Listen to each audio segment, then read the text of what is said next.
about an abandoned vehicle. First, you have some time to look at questions 1 to 6.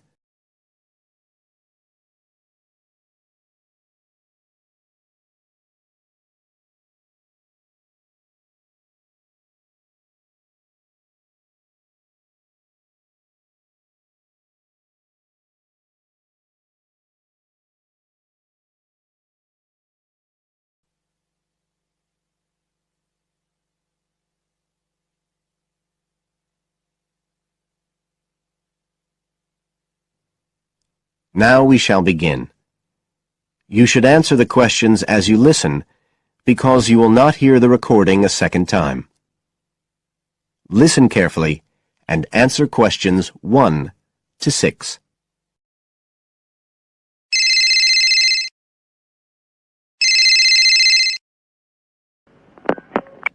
Environmental Health Department, Paul speaking. Oh, hello. I wanted to report a vehicle that's been left parked near where I live. I think it's been abandoned. I wondered if the council could arrange to get it towed away. Have I got through to the right department? Yes, you have.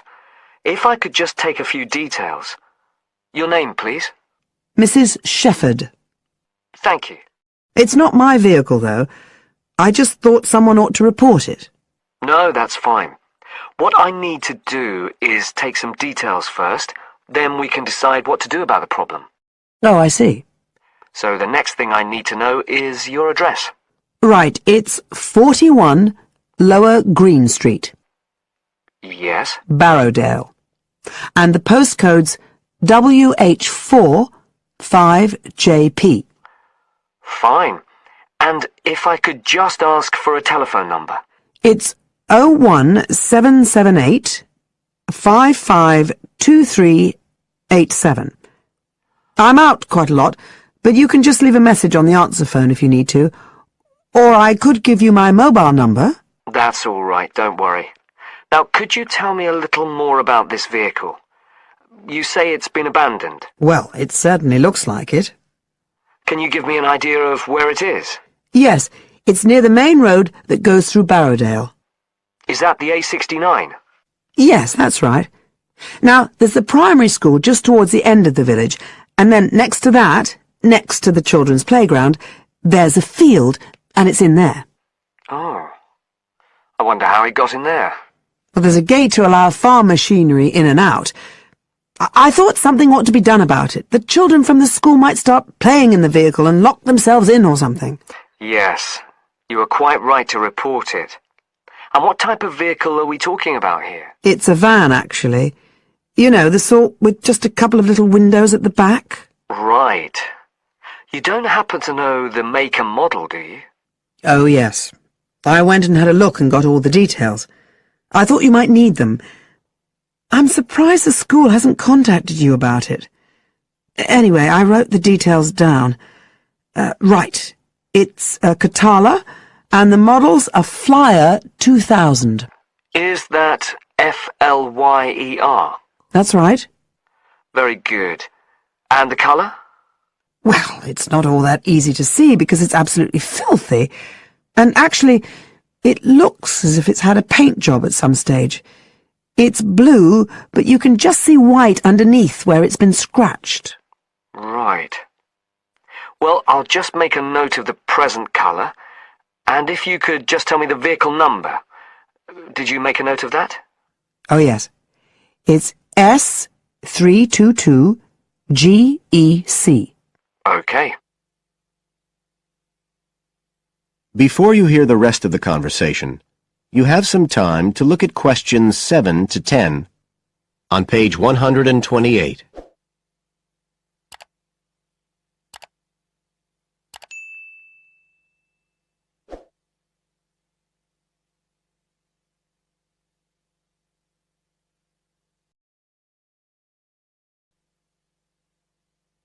Now listen and answer questions 7 to 10. And it sounds as if the general condition of the vehicle isn't too good, from what you say. No, it's pretty poor. It wouldn't be drivable. It's got a flat tire and there's a crack in the windscreen. I reckon someone just wanted to get rid of it. That's usually the way. It's been there for nearly a week. No, it must be 8 days. I remember it was a Sunday morning when I noticed it. It wasn't there the day before. I walk past it most days on the way to the shops. I'd have thought the school would have reported it. Does the field actually belong to the school? No, it's part of Hill Farm Estate. Right. I'll just make a note of that. And I don't suppose you have any information about who might own the vehicle? No, I've no idea. So what will you do now? Well, we'll come and have a look and see if we can trace the owner. And if we can't, the vehicle will be removed as rapidly as the law permits. It could be anything up to 20 days. One thing I should say, I'm quite sure this doesn't belong to anyone round here. I'd definitely recognize it if it was from someone who lived here. So you don't think it was anyone local? Right. I'd say at a guess we're looking at a stolen vehicle here. I did wonder if it might have been. You hear such a lot about car thieves nowadays. Well, we certainly will be looking into that possibility. Anyway, thank you for contacting us, Mrs. Shefford, and we'll keep you informed of what happens. Right. Thank you very much. Goodbye. Goodbye. That is the end of Section 1. You now have half a minute to check your answers.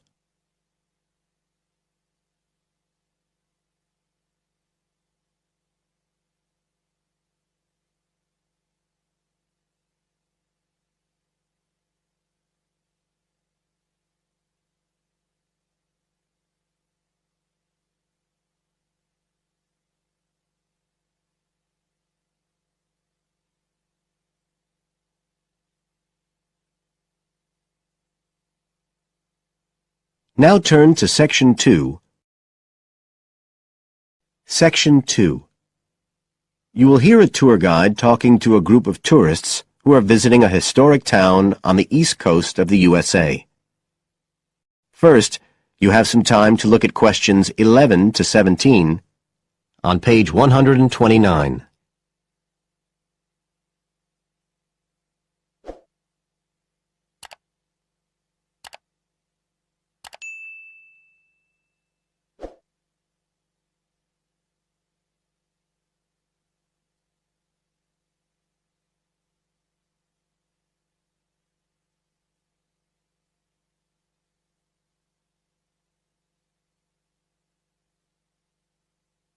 Now listen carefully and answer questions 11 to 17. Right. So here we are in Fairhaven, and we have a couple of hours to spend in this historic center before we carry on to our motel. And as you'll know from the itinerary of our trip, we're visiting Fairhaven because of its historical links with a man called Manjiro Nakahama. So I'll begin by giving you a brief overview of his life, and then you can explore the town at your leisure. Well, Manjiro Nakahama, as he was then known, was born in 1827 in a village by the sea in what is now Toshishimazu in Japan. And like many people in that town, he became a fisherman when he was just a youngster. One day in 1841, when he was just 14 years old, he and some others were fishing far off the coast of Japan when they were caught in a storm and shipwrecked on a small deserted island. They had to wait for 6 months before they were rescued by an American whale ship that had stopped at the island by chance.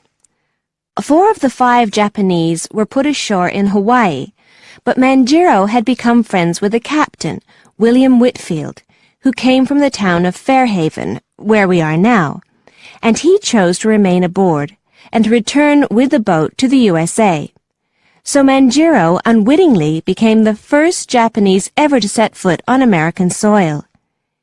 He came back right here to Fairhaven with Whitfield and stayed with the Whitfield family, who paid for his education here in the town. He studied mathematics and geography, as well as shipbuilding and navigation. But he missed his mother and his own country, and eventually he went back to Japan, where he had a responsible position as a university teacher, and also served an invaluable role as interpreter during the initiation of relations between Japan and the United States in the middle of the 19th century.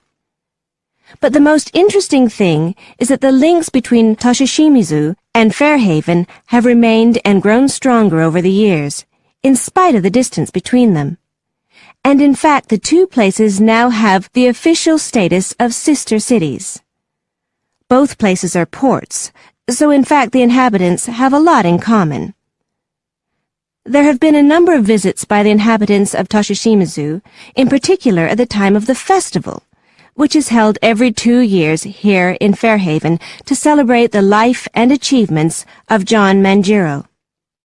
It takes place in the fall, and there's an ever-growing program including drumming, singing, martial arts, and stalls selling Japanese and American food. So if you're going to be in the region around then, it's really worth a visit.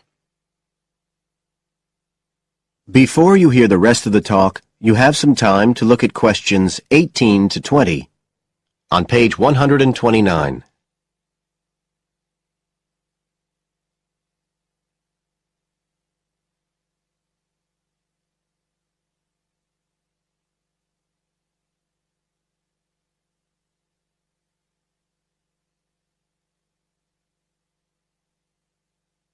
Now listen and answer questions 18 to 20. Now, many of the buildings that Manjiro Nakahama knew in Fairhaven are still standing today. And so if you'd just like to hand round some copies of this map, I'll suggest the best route to follow to see them. Okay, so if you look at the bottom of the map, you can see the Millicent Library, and that's where we are now. Now, to follow the John Manjiro Trail, you go out of here along Center Street, and then head up Main Street until you get to Pilgrim Avenue. Go down there and turn right at the end. Go straight on, and just on the corner with Oxford Street, you'll see a 2-story house. This is the Whitfield family house, and this is where Manjiro first stayed when he came to Fairhaven. It's still a private residence, so please respect the owner's privacy. Okay, now if you carry on along Oxford Street, then turn left at the end, you'll come to North Street, and about halfway down there is what's known as Old Oxford School. This was the very same school that Manjiro attended when he lived here. It was considered to be the best school in town because of the quality of the building. Unusually, it was built of stone, and the quality of the teaching. Nowadays, it's usually closed, except on special occasions. Go on to the end of North Street and turn the corner onto Adams Street. If you follow the road down back towards the library, you go round a couple of sharp bends, and on the second of these, you can see the School of Navigation, which Manjiro also attended. And if you follow the road on, you'll soon find yourself back here at the library. And I'd suggest you spend some time looking around that too, if you have any time left. Right. Now, does anyone have any questions? That is the end of section 2. You now have half a minute to check your answers.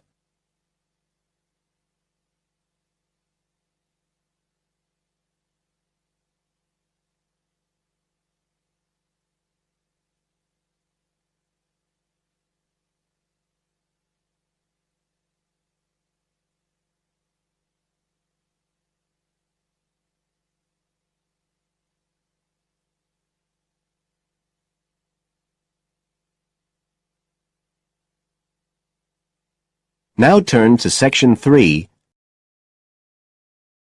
Section 3. You will hear part of an interview between Dr. Hilsden, a member of staff on a fashion design course, and a student, Julia, who is applying to do the course. First, you have some time to look at questions 21 to 23 on page 130.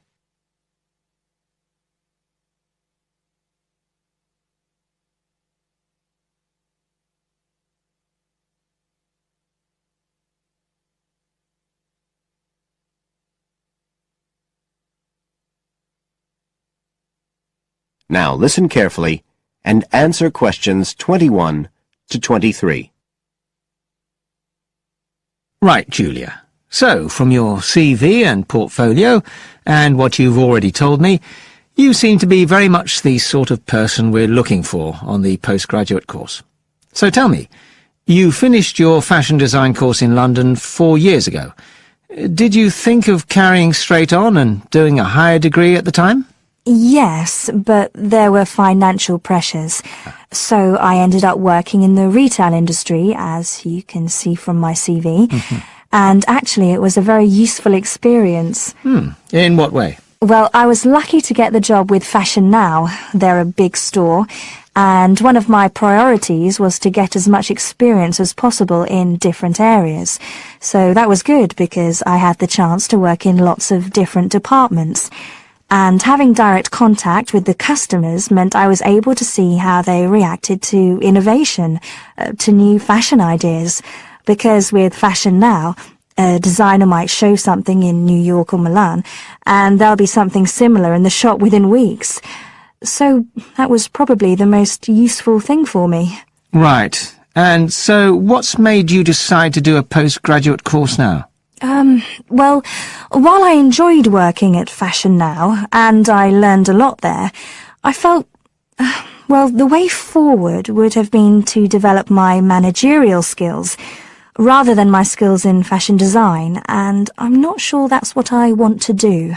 Yes.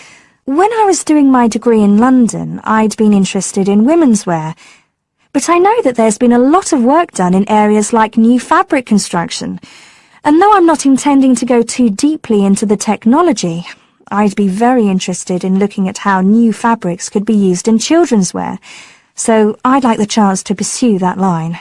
Yes, good. And are you at all concerned about what it's going to be like coming back into an academic context after being away from it for several years? No, I'm looking forward to it. But I'm basically more interested in the application than the theory, or at least that's what I've found so far. And I'm hoping the course will give me the contacts and skills I need eventually to set up my own enterprise.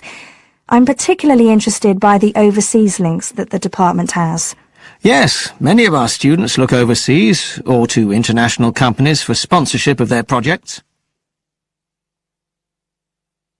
You now have some time to look at questions 24 to 30 on pages 130 and 131.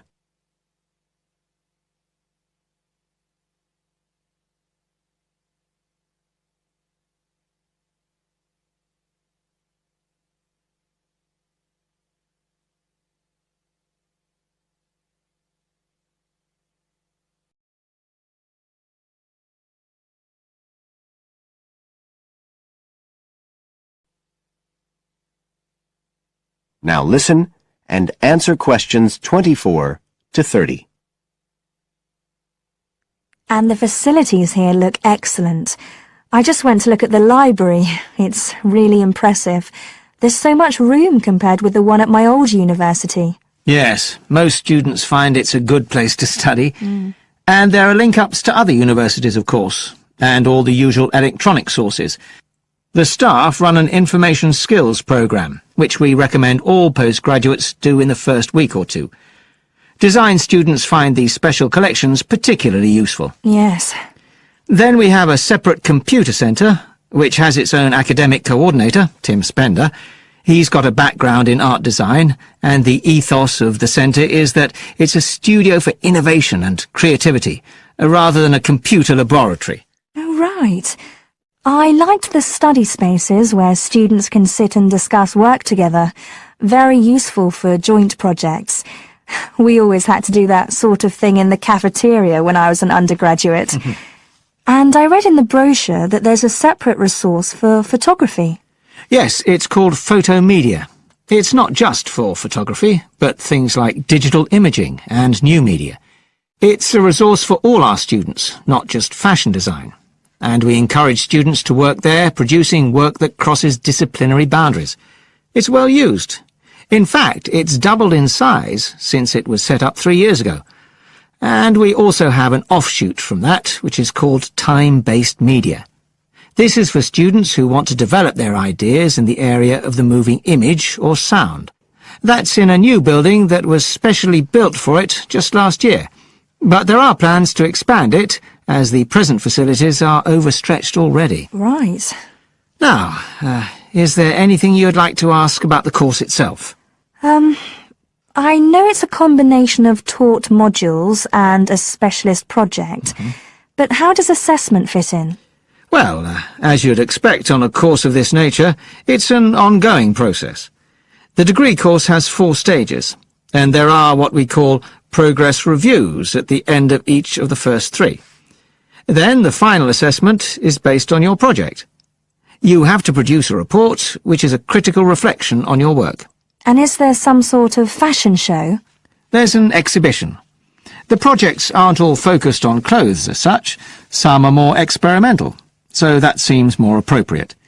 We ask representatives of fashion companies along, and it's usually well attended. Right. And another thing I wanted to ask. That is the end of Section 3. You now have half a minute to check your answers.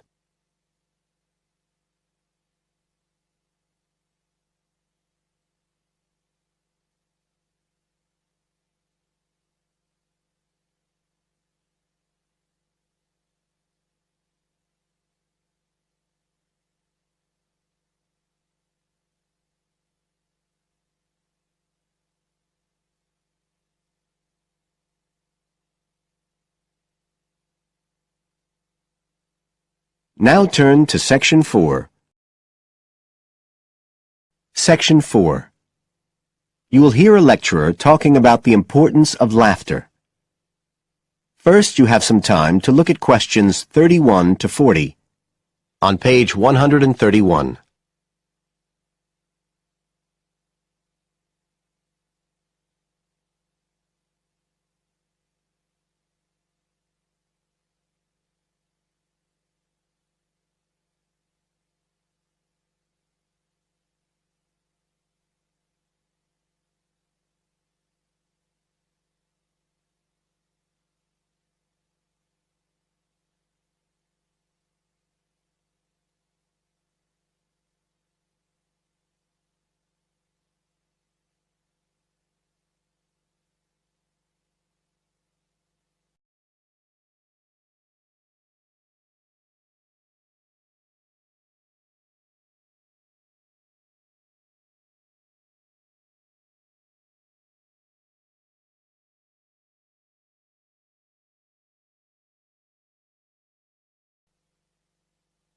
Now listen carefully and answer questions 31 to 40. Good afternoon, everybody.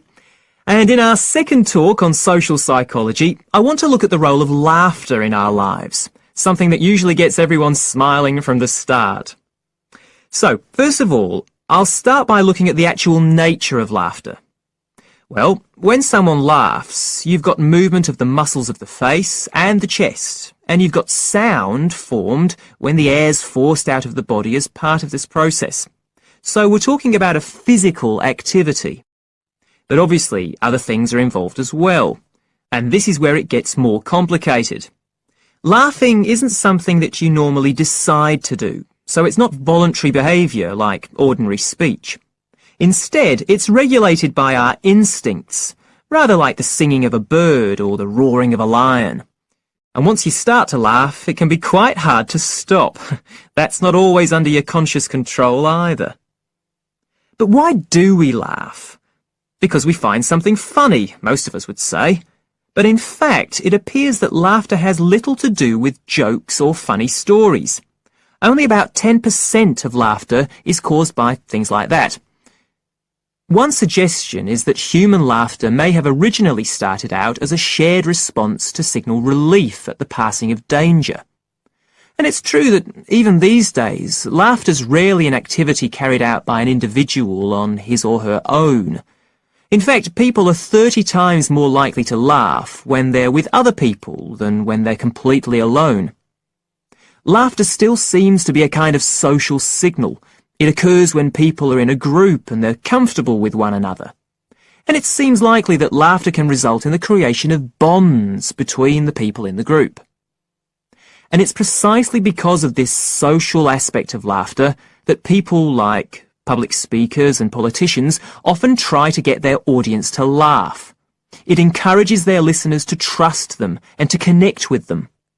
But this kind of thing, controlling the laughter of a group that is, indicates that there's a link between laughter and power, and this is supported by several studies that indicate that bosses use humour more than their employees. And research has also shown that female listeners are likely to laugh much more if the speaker is male, so it appears that there are gender issues associated with how much we laugh. I should also point out that laughter can be used as a negative signal as well as a positive one. I think we've all probably seen evidence of a group using laughter to exclude someone, to emphasise that they are not accepted. So it's not always a positive type of behaviour either. So what all this goes to show is that laughter is a very, very complex issue.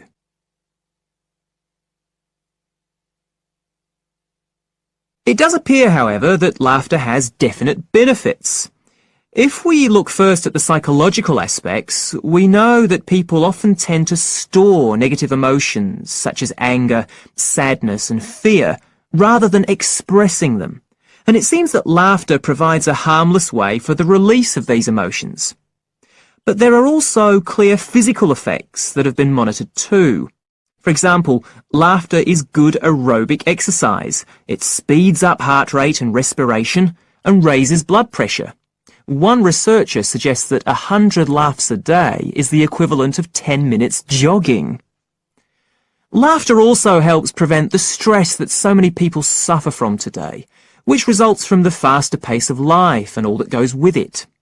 It does this by reducing the levels of hormones in the blood which are caused by stress. And in addition, it is known to increase the levels of chemicals that protect the body from infection or pain, and so it helps to boost the immune system. One interesting study showed that people who had had surgical operations asked for fewer painkillers if they'd been viewing comic films. In fact, research has even shown that the quality of dreams can be positively affected by laughter. A good laugh 10 minutes before going to sleep can prevent you from having bad dreams and give a much more pleasant and restorative night's sleep. So there's now little argument that finding things funny and enjoying a good laugh is extremely beneficial to us all. What we need to consider now are the ways in which laughter can be used as a treatment for people who... That is the end of Section 4. You now have half a minute to check your answers.